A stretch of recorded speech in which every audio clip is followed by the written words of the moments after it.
Hi guys, magandang araw sa inyong lahat. Kaya nga po, for today's video, nung ano pa yan, mainit pa ang panahon. May araw sa umaga kaya nakakapagbilad pa kami dyan. Pero ngayon hindi na kasi nga tagulan na nga, diba guys? Biglang ulan tapos maghapong walang tigil. Kaya yung halaman ni mama biglang taas. Tingnan no. Nakadikit kasi sa puno kaya yung vitamin na nakukuha niya madami. Ganun, malaki siya tumataas kaagad. Yun na nga yung pogi kong pamangkin pala na extra. O nga pala, hindi ko talaga kung ano tawag dito, hindi ko alam. Nakalimutan ko na naman. Na-post ko na to, umang yata.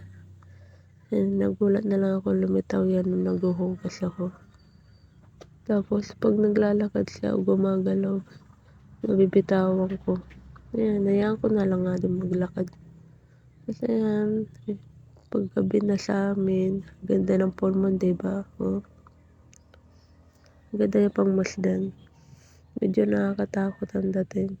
Kasi nga mapuno dito sa amin. Parang may lilipad na something, ganyan. Pero ang ganda niya tingnan. Maganda ang pulmon talaga.